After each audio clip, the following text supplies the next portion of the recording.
Shalom mes frères et sœurs. La semaine passée, j'avais promis que nous allons revenir encore sur la question de la dîme. Et nous savons que il y a beaucoup d'églises qui nous rendent coupables de ne pas donner la dîme. Et se servent beaucoup sur la dîme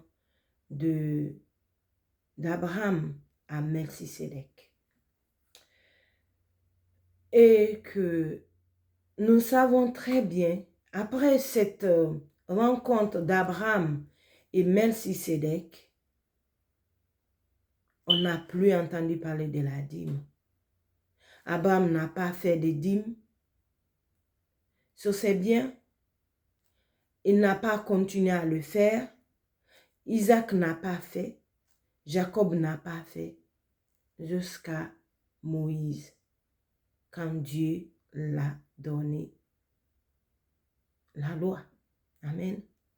Et je ne comprends pas que ce sont des parties de la Bible que beaucoup de gens refusent de prêcher là-dessus. Je suis tout récemment, il y a quelques mois, allée dans une église. Pas beaucoup de membres. Et vraiment, du fait que ce pasteur-là fonctionne comme ça, il n'est pas super riche. Il dit, donner, ce n'est pas une obligation de donner la dîme. Mais tu peux donner les offrandes. Si tu en as, tu dois donner plus. Parce que tu reçois plus de Dieu par un serviteur qui a été appelé par Dieu et qui a obéi à cause de son obéissance. Regardez-le. Quels sont les besoins de l'Église ou même de sa propre personne? Agissez en tant qu'enfant de Dieu. Parce que souvent, pour la dîme, il y en a qui donnent. Ils ne sont pas contents, mais ils donnent parce qu'on les a dit, s'ils ne donnent pas, c'est une sorte de malédiction. Ils mangent la part de Dieu. Ce même Dieu-là qui est descendu et qui s'est sacrifié pour nous est fâché parce qu'on n'a pas donné. Et beaucoup aussi se servent de Malachie, chapitre 3, si je ne me trompe pas. Et aujourd'hui, on va essayer de parler, je ne vais pas être trop long parce que je l'ai déjà dit beaucoup dans la première vidéo, mais je vais aussi, comme je l'ai promis, des versets qui nous montrent dans le Nouveau Testament que la dîme n'était pas d'actualité. Donner était d'actualité, mais pas la dîme. Amen. Mais je commence par ce point pour faire la base. Comme on a dit, Abraham a donné la dîme du butin, parce qu'il faut aussi le préciser. Abraham a donné la dîme du butin qu'il a gagné sur les rois. Il avait fait la bataille avec les rois, il en a rapporté ce qu'il avait eu là-bas comme bien. C'est sur ça Abraham a donné la dîme, 10% de ça à Melchisédek. Et on a dit Melchisédek, son nom veut dire paix, et roi de Salem. Salem veut dire, non, plutôt son nom veut dire justice, et Salem veut dire paix. Amen. Donc son nom Melchisédek veut dire justice, roi de Salem, de là où il vient, roi de paix. Amen. Donc, nous devons le savoir. Quand Abraham avait donné cela, en tout cas moi, dans la Bible, je n'ai pas encore vu quand est-ce Abraham a encore donné, quand est-ce Isaac a continué à donner la dîme, quand est-ce Jacob a continué à donner la dîme. jusqu'à ce qu'il s'est retrouvé comme en Égypte par son fils Joseph et jusqu'à l'Exode. On ne parle pas des dîmes. Alors, ce n'est pas normal qu'on se sert de cette dîme-là pour dépouiller les enfants de Dieu. Toi-même, enfant de Dieu. Parce que j'ai essayé de chercher. Amen. Tous les Lévites ne sont pas des sacrificateurs. Amen. Mais les Lévites recevaient la dîme venant du peuple. Parce qu'ils étaient les personnes que Dieu avait mises à part. Ils ne travaillaient pas. Ils vont juste recevoir ce qu'ils doivent manger du peuple. Nous sommes-ils des Lévites ou des enfants de Dieu? Pourquoi un pasteur doit toujours recevoir de la dîme des autres enfants de Dieu? Quelle est la différence au fait? Toi, enfant de Dieu, et les autres enfants de Dieu, parce que tu enseignes, Jésus a dit, vous avez reçu gratuitement, donné gratuitement. Jésus a-t-il demandé la dîme? Pendant tout son ministère, on ne trouvera nulle part. Jésus même a dit aux pharisiens qu'il demande la dîme de la menthe. Il a cité encore quelques éléments. Cette référence, je ne l'ai pas écrite pour le lire, mais il avait dit ça aux pharisiens. Jésus n'a jamais parlé de la dîme, mais il a parlé de vivre de l'évangile. De vivre de l'évangile, car il a dit, l'ouvrier mérite son salaire. Cela veut dire tout simplement, quand tu enseignes, il y a tes frères qui doivent te donner pour vivre, parce que c'est de là que Dieu t'a appelé. Mais ce n'est pas la dîme. Et on met la main dessus. Et presque toutes les églises le font. Oui, toutes les églises presque. Et d'autres même prêchent là-dessus et se servent que de l'Ancien Testament. La Bible est claire dans le livre comment on appelle ici, d'Hébreux. Chapitre 4, il y a un sous-titre qui dit « Jésus est souverain sacrificateur supérieur à ceux de l'ancienne alliance. » L'ancienne alliance.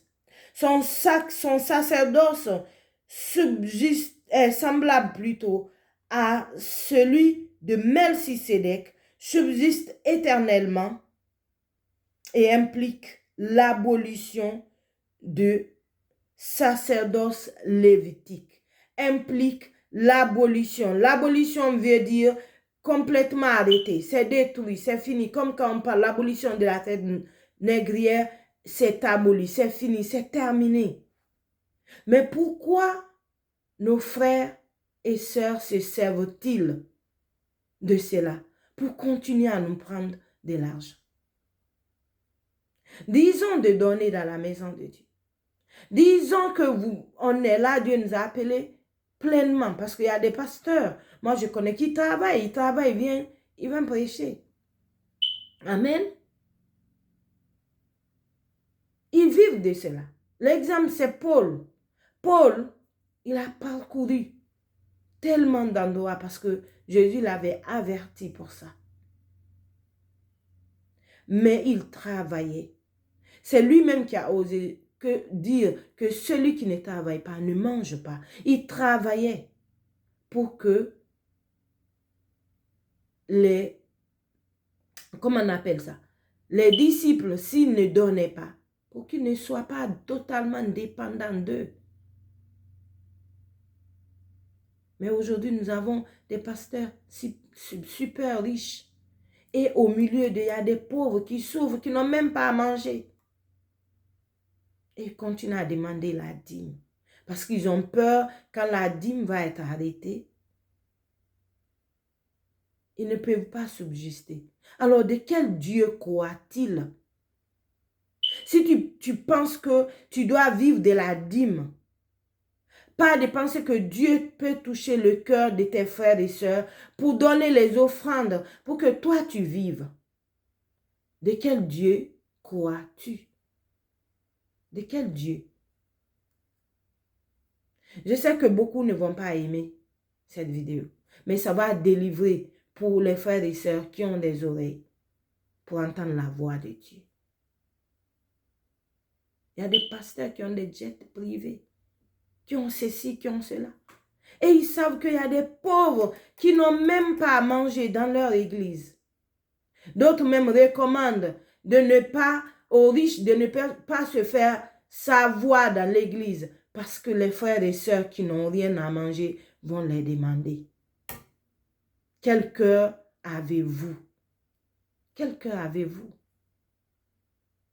Quel cœur? Et quel Dieu servez-vous? Vous servez Jésus ou vous servez de son nom?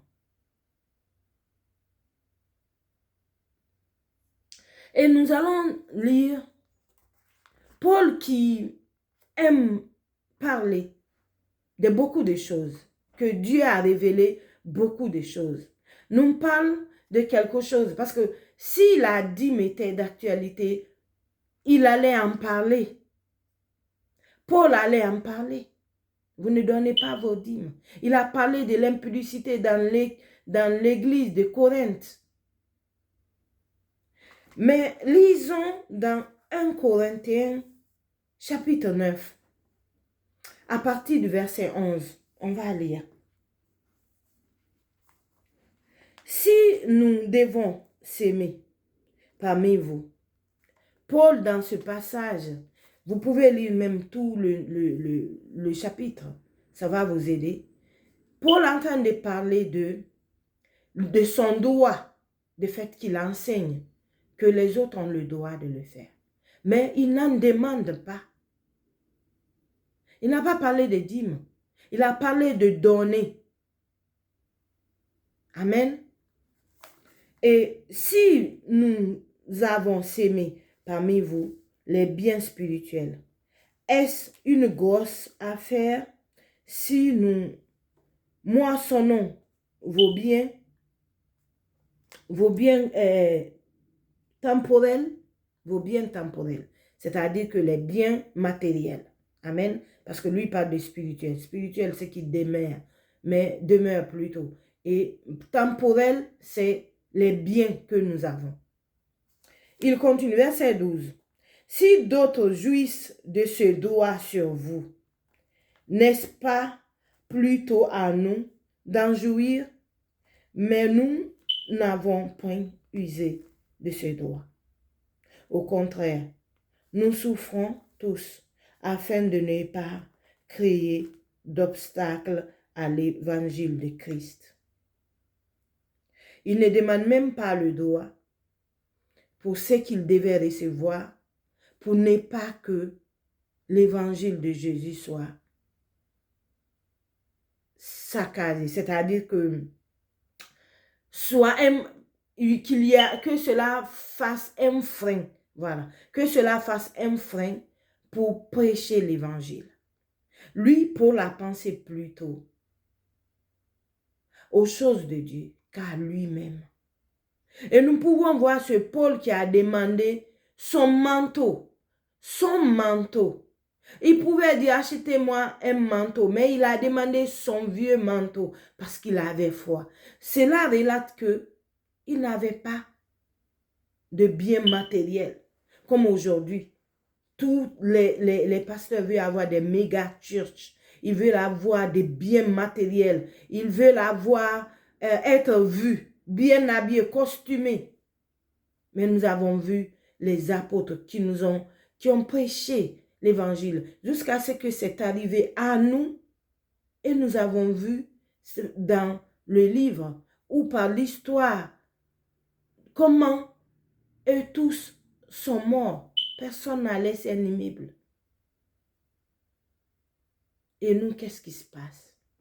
Avons-nous choisi le monde ou bien les âmes ou bien la vie éternelle? Je pèse mes mots parce que je prêche aussi. Mais il faut dire la vérité. La vérité est bonne. Et il faut le dire. Et c'est comme ça que Dieu te bénira. Il ne faut pas avoir l'esprit malin de dire des choses beaux, c'est des choses belles plutôt. Et que en réalité, c'est du superflu. Verset 13. Ne savez-vous pas que ceux qui remplissaient, il a pris l'exemple, les fonctions sacrées sont nourris par le temple, que ceux qui servent à l'autel on part à l'autel, on part à l'autel. De même aussi, le Seigneur a ordonné à ceux qui annoncent l'évangile de vivre de l'évangile. Paul est en train de donner un parallélisme. Il pouvait dire, le peuple envoyait la dîme. Mais pourquoi il a dit, ce qui remplissait les fonctions sacrées, se nourrissait du temple. C'est-à-dire que, comme Jésus a dit, les annonciateurs doivent de vivre l'évangile. C'est-à-dire que c'est de là que tu reçois les choses dont tu as besoin, en prêchant la parole. Mais Paul n'a pas parlé des dîmes. Il a donné, même ceux qui servent l'autel se nourrissent de l'autel. Les choses doivent venir de là où tu sers. Mais s'il était question de dîmes, il allait le dire. Il allait dire, Paul là allait dire, ne savez-vous pas que le peuple donnait la dîme? Il n'a pas parlé de dîmes parce que c'était un pharisien. Il était benjamite. Il connaissait la loi tellement bien. Ce n'est pas une omission. Il voulait dire, ça c'est déjà passé. Mais quand même, il a le droit de vivre de ce qu'il annonce. Le droit de vivre de ce que tu annonces. Demande les offrandes. Ou que même, prie pour les cœurs. Que Dieu touche les cœurs pour donner. Parce qu'il a dit donner. Lui, Paul même a dit donner. Et c'est que vous donnez, que ton cœur ne soit pas... quel est le mot que je vais trouver? C'est-à-dire que tu donnes sans être triste. Tu donnes avec joie. Et tu peux donner autant que tu peux. Autant. Mais ce n'est pas une sorte de dîme. Parce que la dîme, il y en a qui aiment dire, oui, si on donne 10%, beaucoup ne peuvent pas donner, mais si on dit la dîme, ils vont donner. Mais vous oubliez que les frères et sœurs qui n'ont rien, vous les imposez aussi la dîme. Parce que si on dit cela, pour que ceux qui en ont plus puissent donner 10% de leur plus, et ça rapporte beaucoup, et ceux qui n'en ont pas assez, et qu'ils regardent dans ce qu'ils ont, ils doivent prendre 10%. Combien leur reste-t-il? Combien leur reste-t-il? Il faut penser à ces gens-là. Demandez l'offrande et recevez l'offrande. C'est ça, notre part.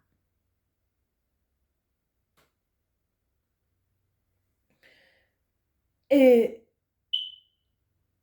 dans cette situation de dîme, comme je l'ai dit aussitôt, tous les sacrificateurs étaient des Lévites.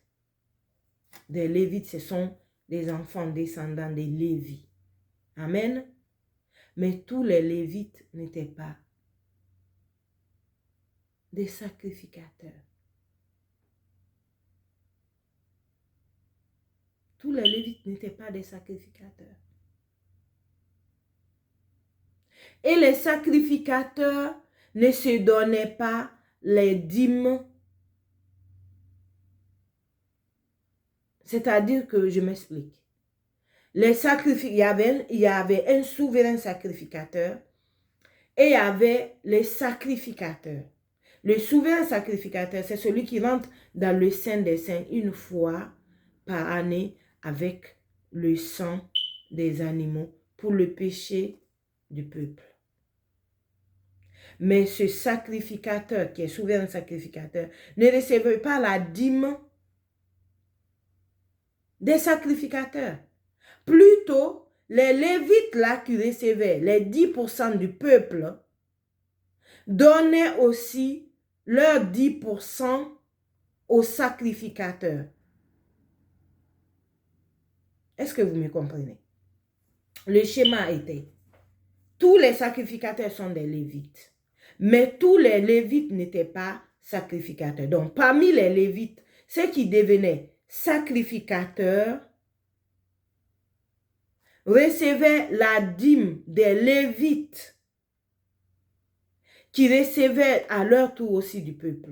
C'est-à-dire, le peuple donne aux Lévites et les Lévites donnent la dîme là qu'ils ont reçue du peuple, donnaient aussi 10% aux sacrificateurs.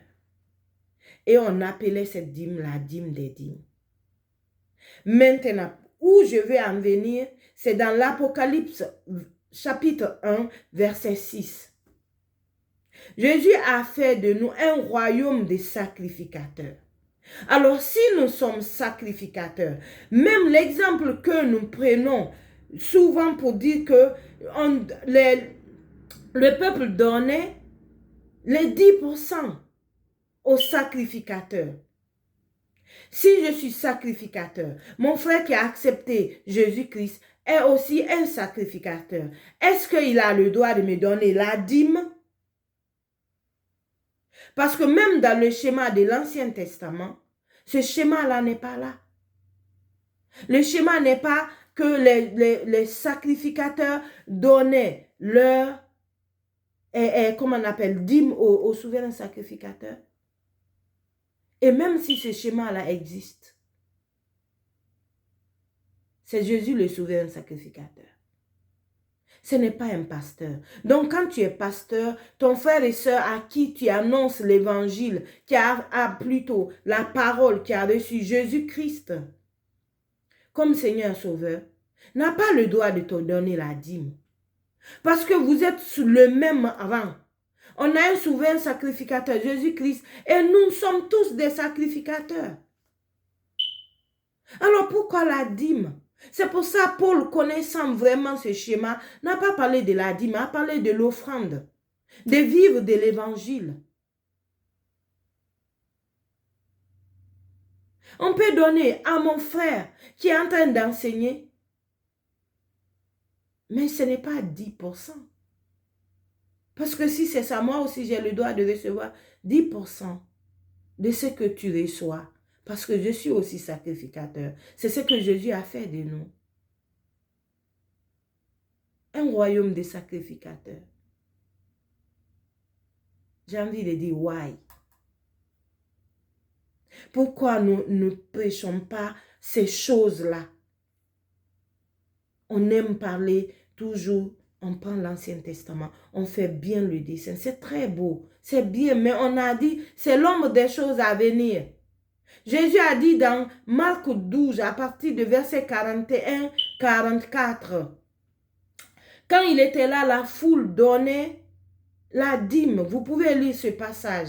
Marc 12, 41 jusqu'à 44. Il y avait une femme veuve qui est venue donner 2 pièces. C'est tout ce qu'elle avait. Jésus a dit en vérité, cette femme a tout donné. Elle a donné tout ce qu'elle avait. Les autres ont donné de leur superflu. Pourquoi Jésus a dit cela? Pourquoi il n'a pas dit les autres n'ont pas donné? Ils ont donné leur dîme. Ou bien la femme l'a donné, mais elle a tout donné. Donc tu peux même tout donner. Si tu veux, selon que le Saint-Esprit a touché ton cœur. C'est important, c'est ce qu'on devrait dire aux enfants de Dieu.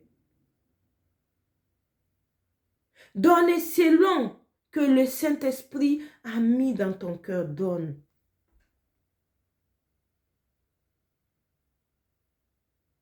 Jésus même qui a dit ça.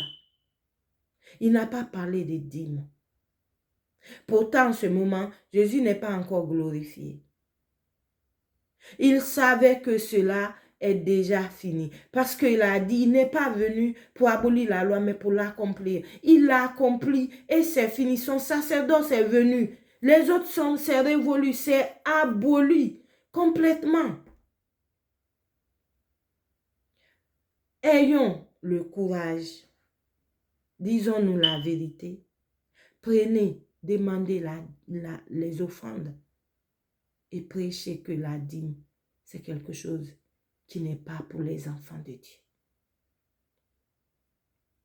Si tu crois que ton Dieu est puissant, comme on le prêche, et comment il est écrit, et comment on le vit aussi, parce qu'il y a beaucoup de personnes qui connaissent la puissance de notre Dieu, qui l'ont vécu, pas entendu, mais eux-mêmes l'ont vécu. Mais crois ce Dieu-là, qu'il va te donner, parce qu'il est le pourvoyeur. Il est notre pourvoyeur. Il touchera le cœur de son peuple pour que tu vives. Pour que tu vives. Amen. Nous devons essayer d'avoir ce courage-là. D'avoir ce courage-là. D'avoir ce courage-là. La dîme n'est pas notre partage. Non. Les offrandes, oui. Selon que les cœurs sont touchés. Si quelqu'un décide de dévaliser sa maison parce que Dieu lui a dit, qu'il le fasse. Mais que toi, tu ne lui demandes pas ça. Mais que toi, tu ne lui fais pas des reproches de ne pas donner la dîme. Mais que toi, tu ne lui donnes pas la culpabilité qu'il est en train de manger les choses de Dieu. Étant un enfant de Dieu. Jésus a dit, si le Fils vous a franchi, vous êtes réellement libre. Libre de donner. Oui, libre de donner. Selon que l'Esprit Saint qui est en toi te conduit. Est-ce que pouvez-vous ou pouvons-nous laisser les enfants de Dieu être conduits par le Saint-Esprit? Est-ce que pouvons-nous croire que notre Père Céleste prendra soin de nous? C'est ce que Paul a fait. Il travaillait. Il faisait des tentes pour vendre. Il faisait l'évangile. Il a même dit, il a connu l'abondance et la faim. Parce que des fois, il n'en a pas. Et nous avons peur de vivre ça. On aime bien le prêcher, hein, mais on ne veut pas vivre ça. Mais pourtant, tout est inclus dans les choses de Dieu. Prêchons la Bible.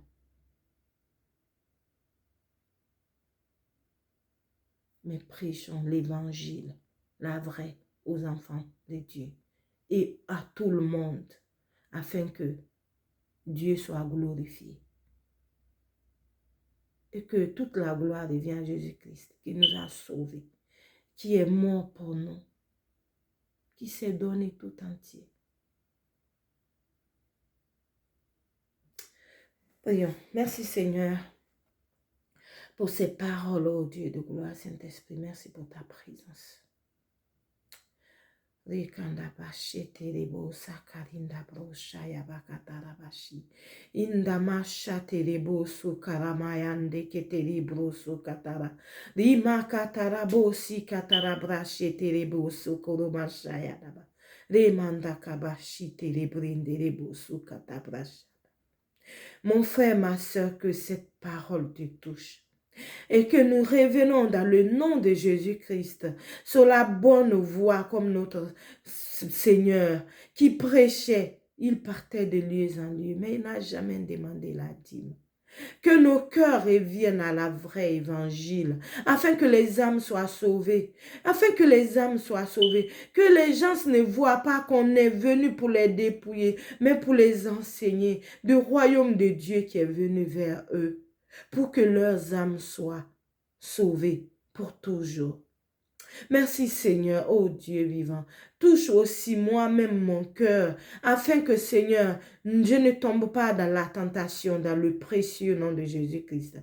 Merci mon roi, mon Dieu. Béni sois-tu, ô Dieu de gloire, au nom de Jésus-Christ.